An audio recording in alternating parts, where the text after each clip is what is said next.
Oke, baiklah, bismillahirrahmanirrahim. Assalamualaikum warahmatullahi wabarakatuh.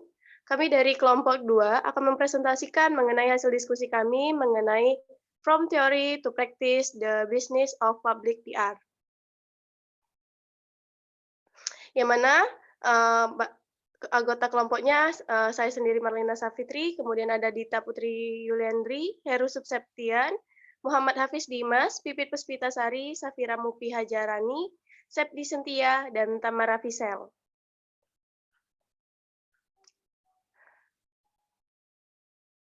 Oke, langsung saja, pada materi yang pertama, yaitu menyediakan layanan dan profesional dan pengajuan klien klien akan dijelaskan oleh Tamara.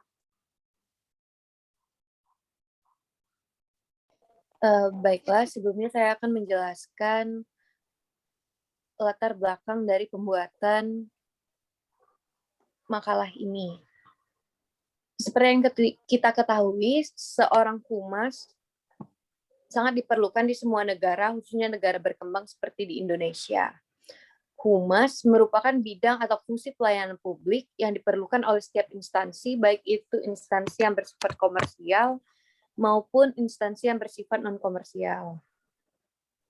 Nah, aktivitas humas sendiri terbagi menjadi dua hal, yaitu yang berhubungan dengan manajemen dan yang berhubungan dengan teknis. Dalam menjalankan fungsi manajemen, humas bertugas menjaga keseimbangan komunikasi antara internal instansi dengan eksternal instansi itu sendiri. Lalu yang kedua, fungsi teknis, humas bertugas menjalankan tugas dari pimpinan. Nah, dalam hal ini, seorang praktisi humas hanya berwenang dalam memberikan masukan kepada pimpinan dan bertindak sebagai pelaksana atas kebijakan yang diambil oleh pimpinan. Selain itu, sebagai sebuah kegiatan komunikasi, humas juga berfungsi sebagai jembatan untuk membangun suasana yang kondusif antar berbagai stakeholder instansi, baik internal maupun eksternal dalam rangka membangun image atau citra dari instansi pemerintah itu sendiri.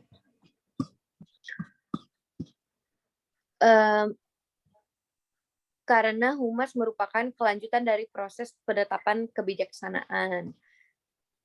Lalu di dalam makalah ini, kita ingin melihat bagaimana etika seorang praktisi humas dalam praktik bisnis. Terima kasih. Baik, terima kasih kepada Tamara. Selanjutnya akan dilanjutkan oleh Pipit. Kepada Pipit, disilakan.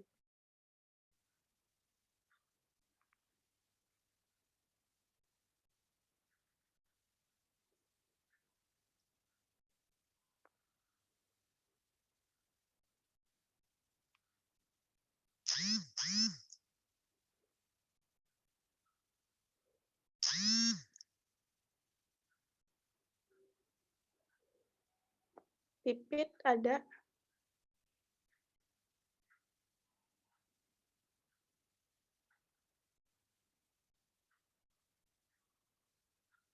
Masih di slide sebelumnya, Dita.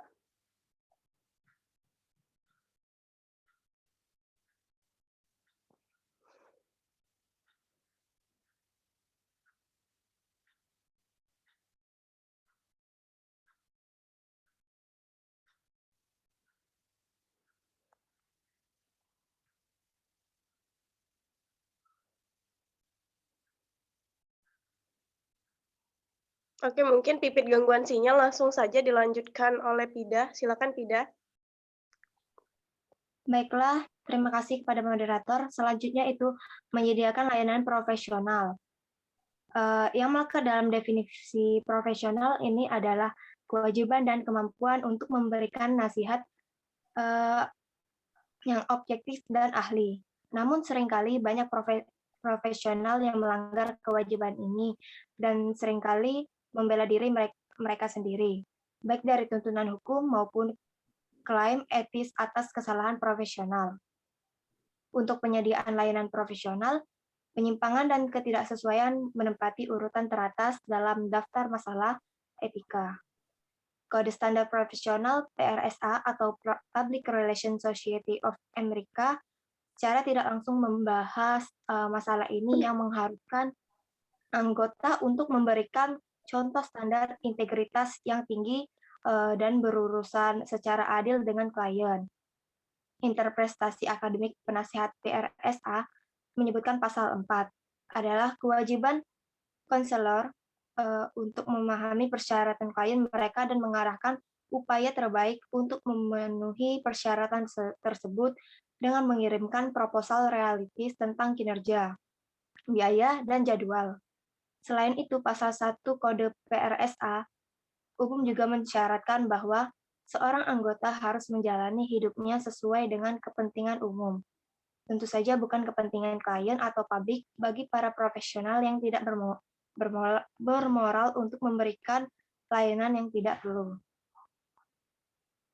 Next.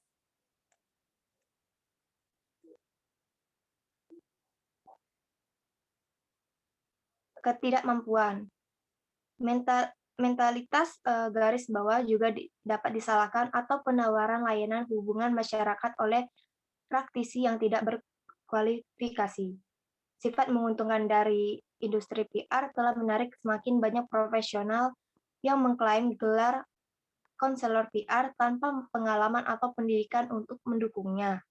Laporan Isu dan Tren tahun 1992 oleh PRSA Counselors Academy menunjukkan bahwa sebuah firma hubungan masyarakat tidak benar-benar perlu memiliki seperangkat keterampilan atau layanan.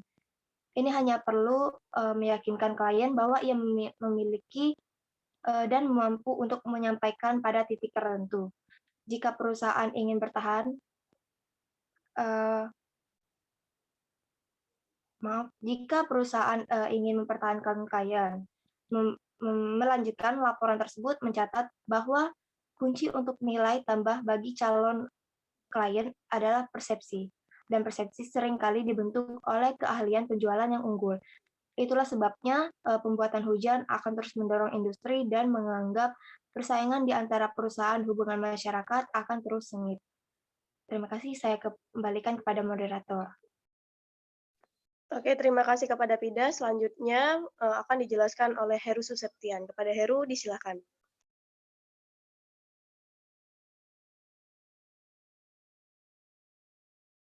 Selain itu nanti Dinas Pendidikan.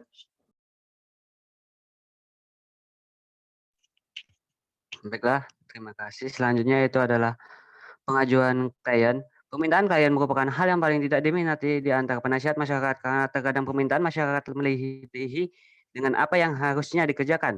Karena pada dasarnya semua klien ini sama. Pada prinsipnya tidak menyerang pelanggan lain dan anggota PSA tidak boleh merendahkan atau menyudutkan pesaing tersebut. Sesuai dengan kode etik nomor 12 PRSA tidak boleh membiarkan pelanggaran terhadap ketentuan atau peraturan yang telah disepakati bersama oleh para anggota manapun. Yang selanjutnya, tidak menjamin hasil. PRSA melarang anggota untuk mengenakan biaya sesuai dengan hasil tertentu. Pasal 9 mengatakan bahwa anggota tidak boleh menjamin pencapaian hasil tertentu yang tidak dapat dikendalikan secara langsung. Itu dilarang untuk memastikan hasil spesifik yang tidak dapat dijamin karena hasil tertentu tidak berada di bawah kendali oleh anggota tersebut. Terima kasih. Saya kembalikan kepada moderator. Oke, terima kasih kepada Heru. Selanjutnya akan dijelaskan oleh Pipit. Kepada Pipit, disilakan.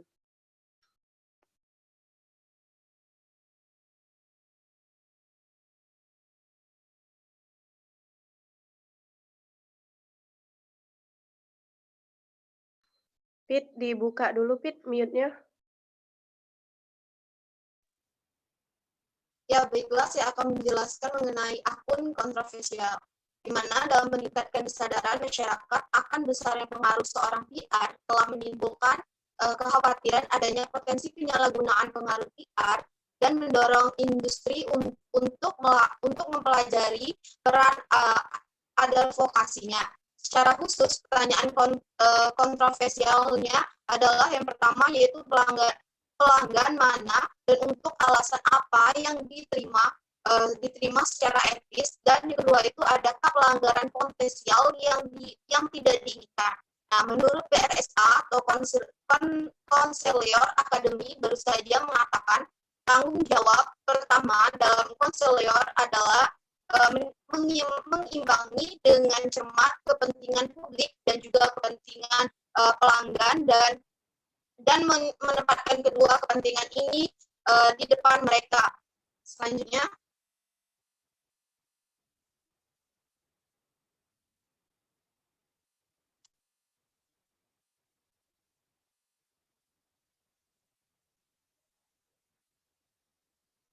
selanjutnya itu konflik kepentingan, yang dimana pada pasal 10 PRSA atau Public Relations Society of America mengharuskan anggota tidak mewakili kepentingan yang bertentangan atau bersaing tanpa persetujuan tegas dari mereka dan dari mereka yang bersangkutan, yang diberikan setelah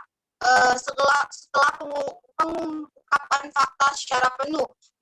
Menurut penulis Public Relations The Art of Necessary, yang salah satunya aspek konflik kepentingan yang paling sulit adalah mengendalikan konflik akan perbedaan. Jadi dalam sebuah konflik ataupun kepentingan itu juga ada cara seperti contoh konflik kepentingan. Yang pertama itu menyebarkan informasi klien kepada persaingan lawan, yang kedua itu karyawan yang menyebarkan strategi bisnis dan juga strategi pemasaran kepada perusahaan lain demi keuntungannya. Yang ketiga yaitu penyalahgunaan jabatan dengan korupsi. Jadi setiap konflik akan terjadi apabila salah satunya akan ada masalah dan juga menyebabkan memperluaskan informasi pada klien untuk menjadi lawan bisnis mereka. Ya, baiklah, saya kembalikan kepada moderator. Oke, terima kasih kepada Pipit. Selanjutnya, hubungan publik non-profit, yaitu Gil Scott bahwa memiliki pengalaman berkaitan dengan masalah kesukarelawaan.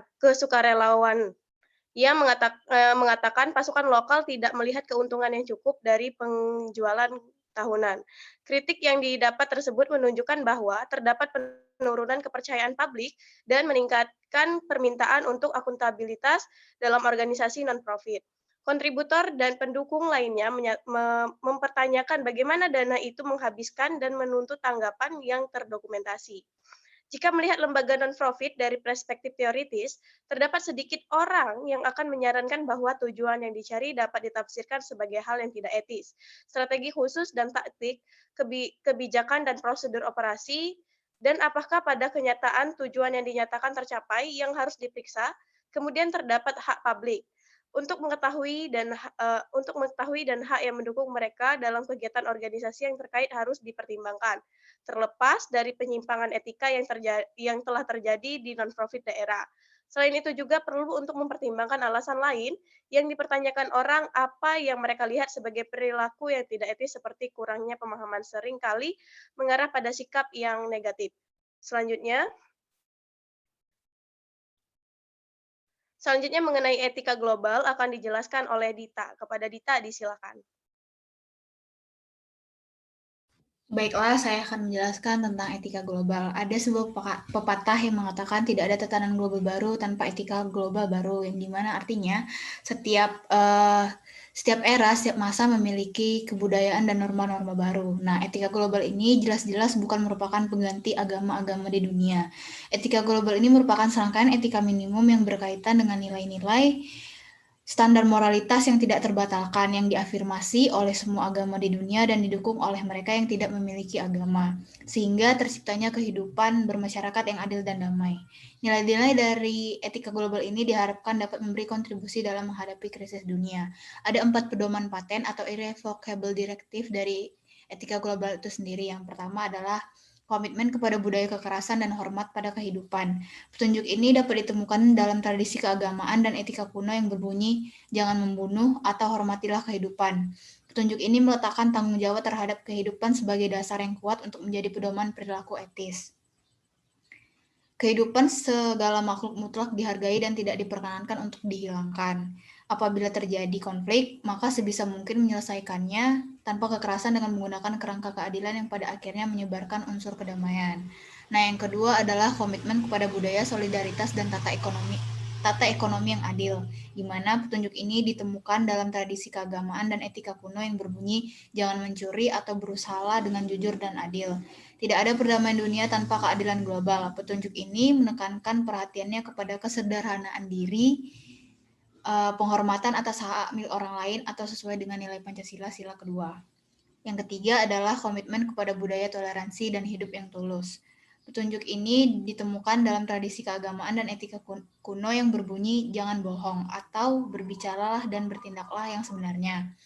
Petunjuk ini berlaku bagi tiap individu, terutama individu yang bekerja di media massa, para seniman, penulis, ilmuwan, pemimpin negara, politikus, maupun tokoh agama. Petunjuk ini merupakan komitmen untuk menyatakan kebenaran dan fakta tanpa manipulasi, menyajikan data-data yang objektif, dan mengajarkan ideologi yang mengandung nilai penghormatan terhadap budaya toleransi. Dan yang terakhir adalah komitmen kepada budaya kesejajaraan hak dan kerjasama antara laki-laki dan perempuan, di mana petunjuk ini ditemukan juga dalam tradisi keagamaan dan etika kuno yang berbunyi, jangan melakukan pelanggaran seksual atau hormatilah dan sayangilah satu sama lain. Komitmen ini melawan segala tindakan dominasi jenis kelamin terhadap jenis kelamin yang lain meskipun atas nama agama. Petunjuk ini juga menentang penjerumusan individu ke dalam ketergantungan seksual sebagai sarana untuk mempertahankan hidup. Selanjutnya, etika global dalam konteks PR. Landasan prinsip moral ini membawa dan mengingat fakta-fakta yang diajukan beberapa dewan dan mengharuskan seorang anggota perhimpunan atau humas untuk bisa menjaga nama baik perusahaannya. Nah, Public Relations Society of America atau PRSA berisikan tentang peraturan-peraturan atau upaya seorang praktisi humas untuk yang pertama memberikan sumbangan terhadap dicapainya kondisi moral dan kebudayaan, yang kedua mengembangkan pola komunikasi dan saluran yang dengan memupuk arus informasi yang amat penting. Yang ketiga, mencamkan bahwa karena hubungan antara profesi dan masyarakat harus tunduk bahkan terhadap pribadinya yang akan mempengaruhi penilaian dari masyarakat terhadap profesi ini. Yang keempat, menghormati prinsip-prinsip moral dengan Deklarasi Universal Hak Asasi Manusia. Yang kelima, menghormati dengan semestinya dan menjunjung tinggi martabat kemanusiaan. Dan yang keenam adalah mendorong kondisi moral, psikologis, intelektual bagi terciptanya dialog yang pengertian.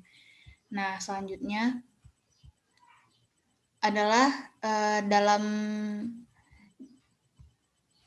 di dalam PRSA juga menjelaskan bahwasannya setiap anggota humas itu harus bertingkah laku agar dirinya senantiasa dalam keadaan maupun untuk menerima, memelihara kepercayaan dengan siapapun mereka berhubungan. Yang kedua dalam bertindak, dan yang ketiga dalam melaksanakan kewajibannya secara tulus dan menghindari bahasa yang mungkin akan menimbulkan ambiguitas atau kesalahpahaman agar mempertahankan kesetiaan terhadap klien atau majikan.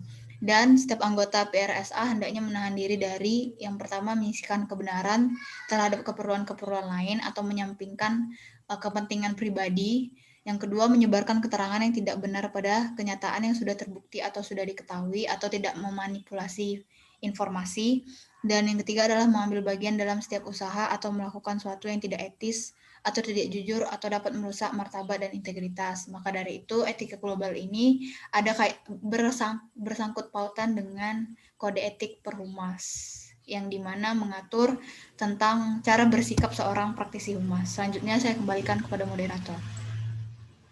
Oke, terima kasih kepada Dita. Selanjutnya boleh ganti slide, Dita. Selanjutnya mengenai kasus kebocoran data di Tokopedia akan dijelaskan oleh Sepni dan juga Hafiz Dimas. Kepadanya disilakan. Baiklah, saya akan menjelaskan tentang kasus kebocoran data Tokopedia. Next slide, Dita.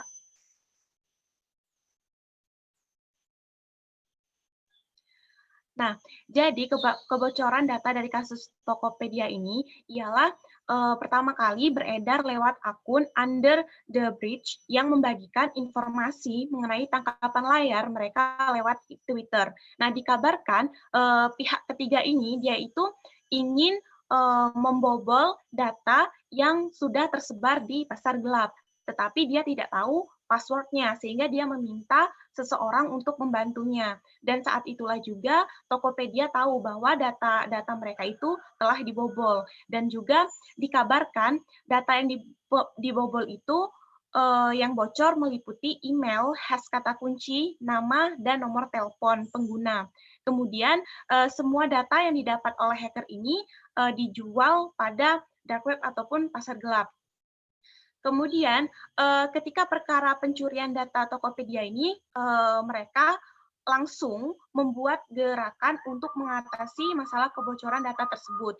Ini data yang saya dapat dari berita yang telah diterbitkan. Nah, Tokopedia ini mengajak para pengguna agar mengetahui duduk perkara pencurian data. Adapun usaha dari Tokopedia itu seperti yang pertama, Tokopedia langsung melakukan proses investigasi dan mengambil langkah yang perlu dilakukan untuk memastikan akun transaksi tetap terjaga. Tokopedia juga berkomunikasi dan bekerja sama dengan pemerintah dalam melakukan investigasi atas kejadian ini. Kemudian Tokopedia juga telah menunjuk instansi independen kelas dunia yang memiliki spesialis di bidang keamanan siber dalam membantu investigasi dan identifikasi langkah-langkah yang perlu dilakukan untuk meningkatkan perlindungan pengguna.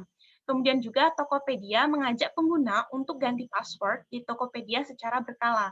Usaha ini juga digunakan mengajarkan pengguna untuk tidak memberikan kata sandi kepada orang lain ataupun tidak memberikan OTP ke orang lain.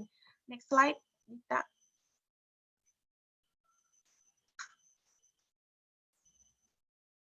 Nah, FP of Corporation Communication dari Tokopedia, yaitu Nuraini Razak, juga buka suara tentang soal 91 juta data pengguna yang diduga bocor dan dapat diunduh secara bebas. Nah, pihak dari Tokopedia juga telah melaporkan kepada pihak kepolisian karena ada pihak ketiga kan yang memposting informasi secara ilegal di media sosial serta forum internet terkait cara mengakses dan pelanggan yang sudah dicuri. Tapi di sini sampai sekarang Tokopedia itu dia tidak membuat sebuah program baru ataupun langkah-langkah baru yang memperlihatkan bahwa sistem IT ataupun keamanan mereka itu telah diperbaiki. Dan sampai Tokopedia sebenarnya melanggar suatu etika bisnis, terlepas dia salah ataupun tidak, karena posisinya Tokopedia di sini adalah korban dari seorang hacker. Tetapi bagi perusahaan menjaga data pelanggan itu adalah wajib dan masuk ke dalam etika bisnis. Itu adalah masalah yang didapat oleh Tokopedia. Next slide. Nah, analisis kasus Tokopedia akan dipresentasikan oleh Hafiz Dimas.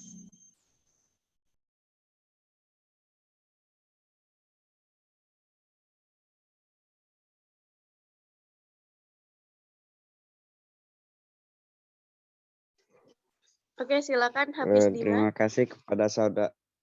Ya Allah baru ngomong. Cek, masuk ada suaraku?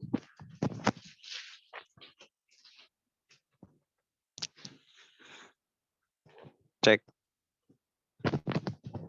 Iya, Hafiz masuk, silakan presentasi. Analisis kasus Tokopedia, teori ke praktik bisnis humas. Dalam etika bisnis, perusahaan harus bisa membuat pertimbangan yang moral dan ekonomis. Terlihat bahwa sistem marketing Tokopedia baik dengan selalu berhasil mengambil perhatian dari publik seperti menjadikan BTS artis Korea sebagai brand ambasadornya. Namun dari sisi keamanan, Tokopedia harus lebih meningkatkan sistemnya lagi karena dapat menimbulkan asumsi Tokopedia meremehkan keamanan pengguna.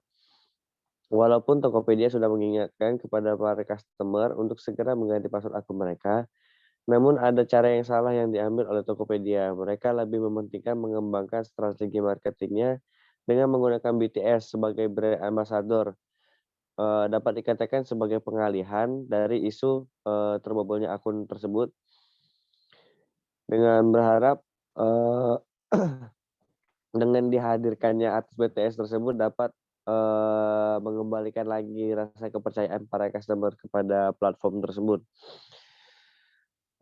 Hal ini jelas sangat melanggar prinsip dari etika bisnis itu sendiri.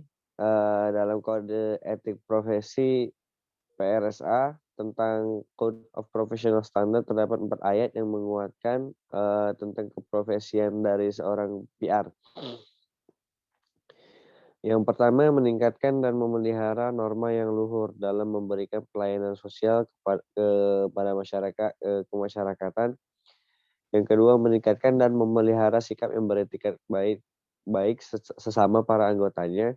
Yang ketiga, PR harus dihargai sebagai profesi yang terhormat di kehidupan masyarakat. 4, memberikan kesempatan kepada masyarakat untuk mengembangkan kepercayaan dan integritas profesionalnya. Next.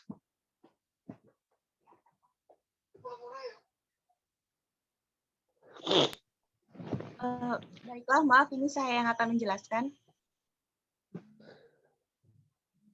Nah, kita mengetahui bahwa setiap perusahaan yang mempunyai krisis ataupun masalah, dia akan menerapkan namanya strategi manajemen krisis.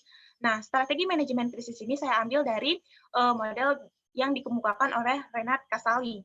Nah, dalam strategi manajemen krisis dari Tokopedia, mereka sudah melewati 4 tahapan, yaitu tahapan pradomal, tahapan akut, tahapan kronik, dan tahapan pemulihan. Nah, pada tahapan pradomal, mereka ini kasus Tokopedia, perusahaan tuh diduga bahwa mereka kurang memperhatikan namanya sistem keamanan. Berarti mereka kurang memiliki kualitas yang bagus untuk sistem IT mereka, sehingga mereka tidak bisa menyadari bahwa data mereka ini telah dibobol. Kemudian ada di tahap akut, di mana banyak laporan pihak dari pihak ketiga bahwa data dari Tokopedia ini bocor di salah satu pasar gelap yang menyebabkan adanya kepanikan dari pengguna Tokopedia ini, dan pada saat itu juga bisa berimbas pada citra dari Tokopedia. Nah, akibatnya inilah para sistem IT yang ada di Tokopedia itu mereka harus bekerja ekstra untuk menangani kasus kebobolan tersebut. Nah, pada tahap kronik, pada tahap ini Tokopedia itu melakukan usaha untuk menunjukkan bahwa mereka menanggulangi permasalahan itu dengan menggandeng institusi independen kelas dunia yang memiliki spesialis di bidang keamanan cyber. Nah, dalam membantu investigasi untuk memecahkan kasus masalah tersebut dan juga membantu langkah-langkah apa yang perlu ditindaki untuk meningkatkan perlindungan data. Di tahap pemulihan, pihak Tokopedia dia itu katanya terus meningkatkan keamanannya, tetapi saya rasa Tokopedia ini dia sangat bermasalah pada sistem IT, di mana mereka hanya mengatakan bahwa para pengguna Tokopedia harus mengganti password dan jangan memberikan kode untuk orang lain atau one-time password-nya untuk kepada orang lain. Next slide.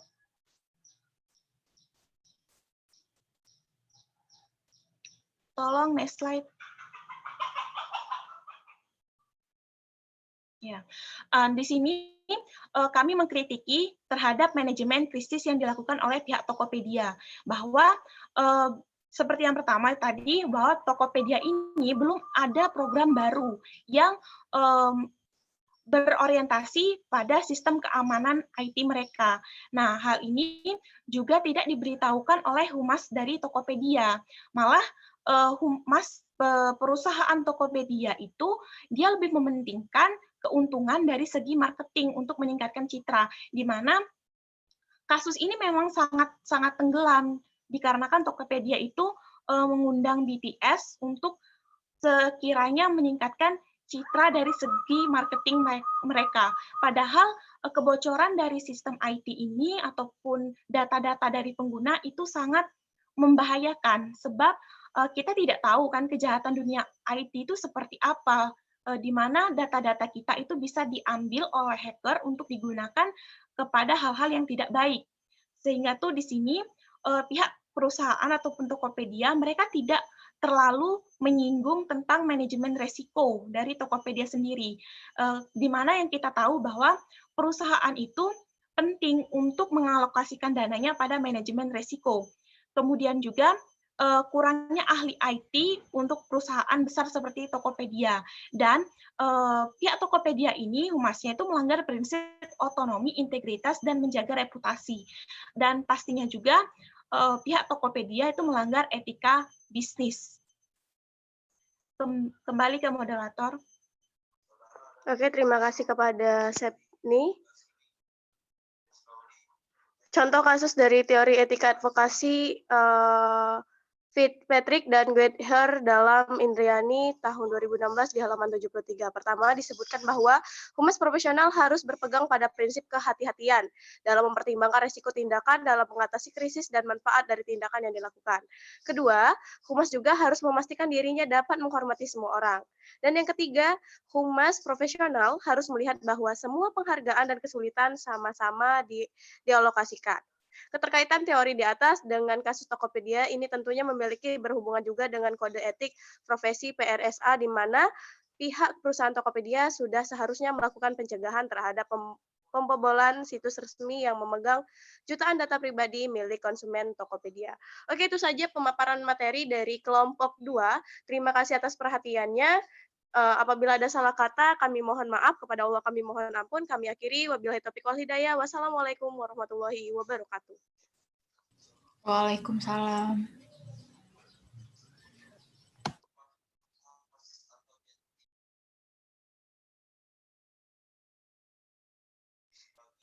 Oke, selesai Dita.